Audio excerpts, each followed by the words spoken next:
O Homem-Aranha é um dos heróis, se não o herói mais carismático que existe em todos os universos. Ele é o mais querido pelo público, também pelo fato que ele é um adolescente pobre que só bate em criminoso dando risada na cara de todo mundo e fazendo um monte de piada.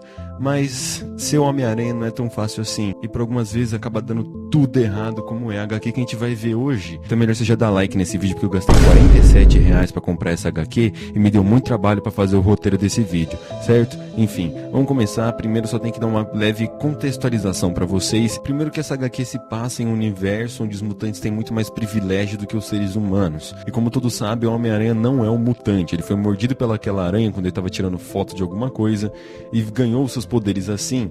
Porém, nessa realidade, se você tem uns poderes assim, você é meio que considerado um bastardo. Então levem essa contextualização lá pra frente do vídeo. Além de outras informalidades. Além dessa principal mudança, uma das coisas que também muda é que ele é casado com a Gwen Stacy.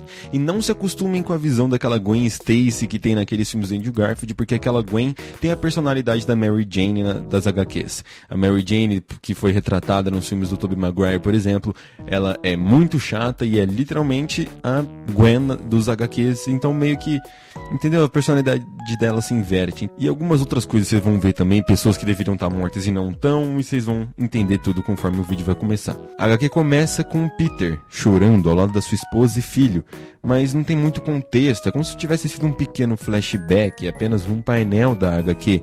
Em sequência vemos o tio Ben vivo, né, para deixar claro, e do lado de Rhino, que agora é o guarda-costas do Peter Parker. E eles estão indo conversar com o Peter, que mora num casarão gigantesco de rico, ou seja, o oposto do Peter Parker usual, que estamos acostumados a ver, que mora naquele apartamento todo pobrinho, juntamente do seu tio e da sua tia. O tio Ben avisa o Peter de uma palestra que o pai da Gwen vai dar ao público ao mesmo dia. Se vocês não sabem, o pai da Gwen aqui, o George, no caso, ele é meio que um político, um palestrante, e ele é relativamente famoso e tem uma certa influência nas HQs. Isso não foi muito retratado, se eu não me engano, nos filmes de Andrew Garfield, eu não lembro, faz muito tempo que eu vi. Detalhe é que nessa realidade a identidade do Peter é pública, todos sabem que ele é o Homem-Aranha, por isso que ele tem tanto dinheiro e tanta fama quanto ele tem agora. As pessoas não têm nenhum problema com isso, apesar das outras vezes que ele já revelou sua identidade, muita coisa de ruim aconteceu. Durante essa palestra, o pai da Gwen diz que Peter e sua filha desenvolveram uma arma que não apresenta perigos a ninguém. A arma é essa que é o famoso lançador de teias, e ele acaba levantando um dos seus guarda-costas que estava ali na apresentação, ou seja, aparentemente essas tecnologias que eram apenas domínio de Peter, que ele criou sozinho, agora são de domínio público, todos podem ter acesso e comprar. Até por isso que ele tá rico aqui. Automaticamente somos levados por um flashback dentro da Oscorp, com a tia May, Gwen e o filho dos dois, dito cujo Spider-Man Jr., se reunindo com todos os funcionários da empresa para uma festa surpresa do aniversário do Peter, que por algum motivo tá careca nessa HQ. Provavelmente ele não usou os produtos da Manual e acabou ficando calvo e ó...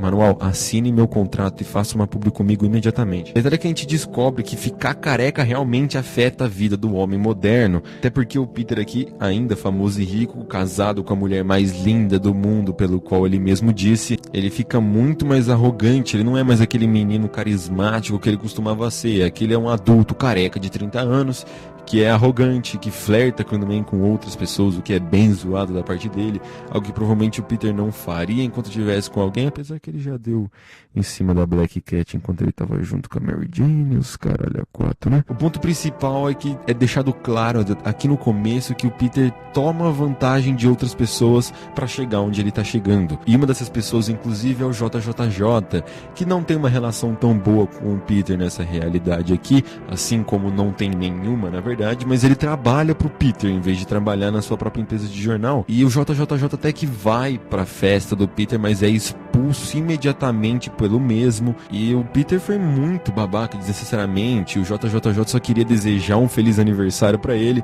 e foi expulso automaticamente sem aparentemente motivo algum. E ele mesmo foi afogar suas mágoas na bebida em uma sala escondida do prédio da empresa, onde o Duende Verde veio atrás dele pra pedir ajuda, pra acabar com a vida do Homem-Aranha.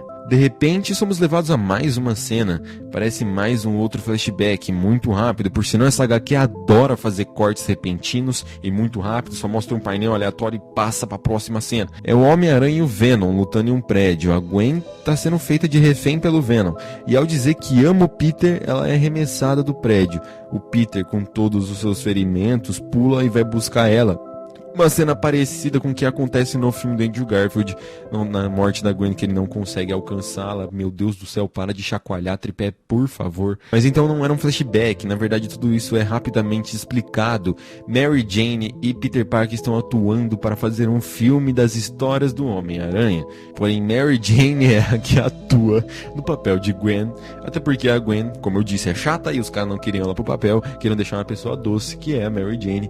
E por sinal eles têm uma química até um pouco estranha, até demais. A Gwen claramente não fica muito feliz com isso. Uma pequena comparação que eu gostaria de fazer aqui, até porque a sua aparência está bem mudada, é do Peter com o Rei do Crime, dos seus principais vilões. Aqui ele se importa muito com o dinheiro, se importa muito em tomar vantagem dos outros, não só tomar vantagem de uma maneira mais pacífica, mas também ameaçar os outros para ter o seu patrimônio do jeito que ele conseguiu. Além do mais, ele mantém a sua carequinha cintilante, igual o Rei do Crime faz. A diferença é que o Rei do Crime pelo menos se importava com a sua família, e aqui ele caga pra Gwen e pro seu filho. O JJJ acorda em um beco escuro aleatório e caminha pelos subúrbios da cidade, ainda reclamando do Homem-Aranha e do Peter, enquanto o Rhino vai cobrar o Hogan. Não é aquele mesmo Hogan bonitinho, Happy Hogan, que a gente conhece dos filmes do Tom Holland, mas sim o primeiro lutador que o Tobey Maguire luta no primeiro filme dele, mas aqui ele foi um parceiro de boxe do Peter Parker e também era conhecido como Duende Verde. E o Rhino, que viu as imagens na câmera de segurança do Duende Verde indo buscar o JJJ,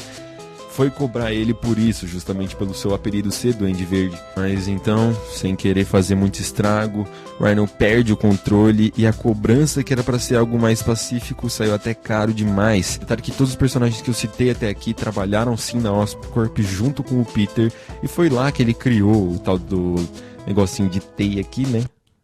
O Siriricador. Novamente a cena corta para mais um diálogo, pelo amor de Deus, com o Peter com outro funcionário antigo da Oscorp, que no caso não é só um funcionário. Que no caso não é só um funcionário, mas sim o dono da empresa, Norman Osborn, o Duende Verde original. Nessa conversa eles comentam sobre o incidente do JJJ, sobre quem possivelmente estaria dentro da roupa do vilão. Peter desconfia de Norman, até porque Peter foi quem resgatou o Norman e trouxe ele de volta para a realidade, não manteve ele como vilão. E aquele glider, que é aquela coisa que o Duende Verde usa para voar, é dito como do Peter Parker e não do Norman. Não tinha como o Norman ter sido a pessoa que buscou o JJJ. Durante todos esses acontecimentos, o JJJ, mano, não aguento mais falar dele, caminha nos metrôs, nos bairros pobres e becos da cidade, enquanto ele carrega um pequeno caderno. O Peter ainda faz uma busca atrás dele, porque ele sabe muito bem o que é esse caderno e o que ele guarda e o que ele esconde. Durante essa fuga, Peter e JJJ estão na mesma estação de metrô, mas o Peter não é tão sagaz e não consegue fugir da população que tenta tirar foto com ele, tá apreciando ele, e a poucos metros de distância tá lá o velho fazendo uma reportagem mostrando o que tem naquele caderno, que na verdade é o seu diário pessoal. O diário pessoal de Peter Parker está sendo exposto em rede nacional, e tem muita coisa de quando ele era só um adolescente, falando de menina, falando dos trabalhos da escola, como ele era obcecado com a garota popular que tinha lá, o que é um tanto quanto bizarro, mas o principal fato que é como ele conseguiu os poderes, que ele não é um mutante, e sim ele foi mordido por uma aranha radioativa. Então toda a imagem que ele construiu de um mutante privilegiado foi instantaneamente quebrada, e agora as pessoas começaram a atacar ele, principalmente as notícias, que se espalha rapidamente. Nem aguente o conhecimento disso. O filme dele é cancelado, a venda dos seus lançadores de teia são canceladas. Uma busca é realizada por Hogan, que ficou internado em um hospital não compartilhado pela polícia. Polícia é essa que tem suspeitas que o Peter mandou seu guarda-costas para matar ele. Apesar disso não ser verdade. Antes do Rhino sair, eu não comentei isso aqui, mas antes do Rhino sair em busca do Hogan, o Peter exige e esclarece para que ele não encoste um dedo no Hogan. Mas ainda assim, o guarda-costas decidiu agir por conta própria e fazer a merda que ele fez. Tia May e Tio Ben choram de decepção. Houve também um garoto que foi espancado por usar a camiseta do herói. As notícias também culpam Peter por isso. Esse garoto foi levado às pressas para o hospital. O mesmo hospital que Hogan estava internado. Peter tinha ido visitar o próprio e acabou ouvindo sobre essa criança. Então ficou pensando na sua vida enquanto visitava o garoto. Eventualmente, um policial, junto de seu ajudante, 2 verdadeiros mutantes, entraram na sala e conversaram um pouco com Peter Parker, alertando que Rhino estava causando um estrago na cidade. Peter vai até lá para impedi-lo, e o policial até que fica satisfeito com isso, já que agora Peter Parker está realmente fazendo alguma coisa, agindo como um Homem-Aranha de novo. Porém, apesar do policial apoiá-lo, a população não apoia. Eles correm para atacá-lo, mesmo que o Rhino estivesse atacando a cidade, deixando carros quebrados, restaurantes quebrados, jogando coisa em pessoa. O peso da mentira contada por anos por Peter ainda é maior do que esse leve estrago de Rhino. E assim, Rhino corre novamente pelos túneis do metrô, onde encontra, mais uma vez, o Duende Verde e aceita ajudá-lo a acabar com Peter Parker. Rhino fez um acordo para que os dois se encontrassem no galpão atrás da casa de Peter na noite do dia seguinte, e assim eles fazem. Ao entrar no galpão, o Duende Verde encontra o Rhino, que na verdade não foi sozinho, se juntou ao Abutre, ao Electro e a esse projeto de Johnny Bravo aí, que é o Ox, que é um vilão que eu nunca tinha ouvido falar na minha vida do Homem-Aranha, mas aparentemente ele é um tanto quanto famoso nas HQs, só nunca foi representado nos filmes ou animações. Mas ao contrário do que se espera, os vilões começam a atacar o Duende Verde, chamando ele de falso, falando que não é o verdadeiro Duende que tá ali, tentando arrancar a sua máscara a todo custo. E Gwen tava procurando por Peter, já que ele tinha sumido por várias horas e não tava respondendo nem nada. Acabou ouvindo barulhos de luta e vendo luzes no galpão, e eventualmente entra no galpão na mesma hora que o vilão vai ser desmascarado. E na verdade é o próprio Peter. Isso aqui foi um plot twist um pouco insano, tá? Eu não esperava por isso. Ele tenta se explicar dizendo que era pra atrair o verdadeiro Duende Verde pro galpão, pra que eles podiam dar um jeito nele pra final de contas, e que suspeita que o Norman Osborn é o verdadeiro vilão e continua fazendo as coisas que ele fazia no passado antes de Peter derrotá-lo e trazer ele de volta pra sua vida normal. Os outros nas salas continuam incrédulos com esse plano ridículo, então não sobra opção a não ser atacar eles, incluindo a Gwen, enforcando ela com a teia, dizendo que ela já tá morta no seu diário e não tem problema nenhum se ela acabar morrendo mesmo. Isso eu não entendi o que ele quis dizer, até porque nessa cena ele tenta matar ela, mas antes ele tava até que cuidando dela, meio que não se importando muito, e depois ele começa a se importar e cuida dela. Não entendi nada aqui. E logo após dizer isso, aparentemente parecia uma espécie de blefe. Essa parte dessa explicação ficou um pouco nebulosa na minha cabeça. Ele pede pra Gwen que ela não deixe ele encostar no filho deles, porque ele é um perigo iminente. Então assim, ele escapa, sai voando novamente com o seu glider. Porém Abutre tenta segui-lo, mas é impedido por um sentinela, que é um policial robô que cuida da cidade, e se você tá voando, ou seja, se você tem poderes e não é um mutante, você não é permitido usá-los. Peter também é um foragido agora, mas o sentinela conseguiu parar apenas o Abutre. A busca por Peter ainda é incessante. Enquanto isso, Gwen, George e Ben discutem sobre o que fazer daqui pra frente, se devem confiar no Peter ou não. A Gwen acredita cegamente, o George quer matar ele, ou pelo menos mandar algum investigador privado para investigar ele. Ben então pensa racionalmente. Desde que esse Exposed do Homem-Aranha saiu, tudo que ele conquistou tá caindo aos pedaços. Provavelmente eles vão perder a casa dele daqui mais ou menos uma semana.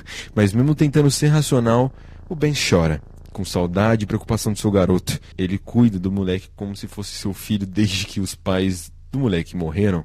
É entendível que ele chore e tenha medo, e tenha confiança, e tenha saudades. A Gwen, ainda assim, parece extremamente determinada, com um lança-teias e um rastreador. Convence os três a invadirem o prédio do JJJ e procurar pelo Peter em algum lugar, procurar alguma evidência do que está acontecendo. De repente, um robô gigante controlado pelo mesmo, robô esse que o Norman emprestou para ele. Eu não mostrei esse diálogo aqui, porque novamente, mais um painel aleatório mostrado aqui com diálogos, e o Norman concedeu um dos seus robôs para o JJJ conseguir se defender. Os três até tentam lutar contra esse robô, mas na hora que a Gwen vai ser machucado, o verdadeiro Spidey chega pra salvar o dia, pra impedir que a sua amada morresse. Mas assim como ele chegou, ele saiu, sem nem sequer pegar o diário. Ele disse que amava a Gwen e foi embora. No futuro, vemos mais uma cena do que seria do filme do Homem-Aranha. E dessa vez é realmente uma quebra de quarta parede, já que a história escrita se assemelha muito com a história padrão das HQs. Logo após a mordida da aranha, o tio Ben morre, o pai da Gwen morre numa luta contra o Dr. Octopus e a Gwen acaba morrendo de queda. E no final desse roteiro, o Peter se casa com a Mary Jane. Ele tava tentando, dar indícios que ele queria se casar com a Mary Jane fazia um tempo já. O que não deixa ninguém ali na sala muito feliz. Mais uma vez a cena corta, pelo amor de Deus, e nos leva para um lugar onde tá vários moradores de ruas dormindo, então a polícia chega pra expulsar eles. Polícia novamente mutante, que abusam desse fato deles serem mutantes pra ter mais privilégios sobre as outras pessoas, o que é muito zoado vindo da polícia, mano. Eles começam a expulsar os moradores de rua de lá, que ficam indignados e começam a partir pra cima, e bem na hora que um dos policiais ia atacar um dos moradores de rua, novamente o Homem-Aranha chega pra tentar salvar, mas mesmo tendo salvo eles, eles não ficam muito felizes em vê-lo. Eles começam a criticá-lo, jogar coisa neles, rasgar a sua roupa e agredi-lo pelo fato dele ter mentido pra eles a vida inteira. Ao menos ele conseguiu salvar o local onde eles dormem. O Peter se sente largado. Depois de perder tudo, parece que ele realmente começou a recuperar aquela essência de Peter Parker gentil e humilde na qual ele sempre foi. Ele só deixou a fama e o dinheiro subirem a cabeça. Tio Ben vai de encontro a ele, o encoraja, dizendo que dessa vez, mais do que nunca, ele precisa ser o herói que ele sempre foi. Uma última vez. O seu tio pega a antiga câmera de seu sobrinho. A câmera que ele usava várias vezes para tirar foto de si mesmo e conseguir ganhar sua merrequinha para trabalhar nos jornais do JJJ, que hoje ele despreza tanto. Com lágrima nos olhos, ele tira uma última foto, o momento que Peter tirou a sua vida. As reações de todo mundo são de confusão, tristeza, culpa, incredulidade, mas na casa M, a casa dos líderes dos mutantes, ele vê uma teia que indica algo, com um jornal e um post-it, escrito: se você quer que eu continue morto, pegue mais leve com os humanos. Ele obviamente fica bravo. Então, vemos toda a sua família pescando. Peter finalmente voltando a ter cabelo. Tô falando que isso, cabelo aqui, ó, isso aqui é a solução da maldade. Ensinando o seu filho a pescar, dizendo que com grandes poderes vem grandes peixes. Finalmente cuidando da sua família, voltando o seu querido amigão da vizinhança, o Peter Parker de verdade. Bom, esse foi o vídeo de hoje, espero que vocês tenham gostado. Se vocês tiverem mais alguma sugestão do que eu posso falar aqui, deixem nos comentários. Esse próximo ano também vou postar muito mais vídeos aqui no canal secundário, contando sobre coisas que eu assisti. Provavelmente vai ter alguns animes de romance, filmes, vai ser vários assuntos variados, mas todo dentro de cinema, né? O vídeo do BoJack Horseman que eu falei alguns meses atrás, ele tá em produção, ele vai sair eventualmente. Lembrando também que eu tenho o meu canal principal, onde eu posto minhas gameplays, e vai diminuir também o número de vídeos contando histórias de jogos, que esses vídeos dão muito trabalho pra fazer, muito mais do que fazer um vídeo sobre histórias já prontas, como se fosse um ARG, por exemplo, que normalmente demora, sei lá, 4 horas pra terminar, mas vídeo de história de jogo demora 15 dias. Enfim, vocês entenderam. Um beijo, se inscreve, deixa o like, eu amo vocês e tchau.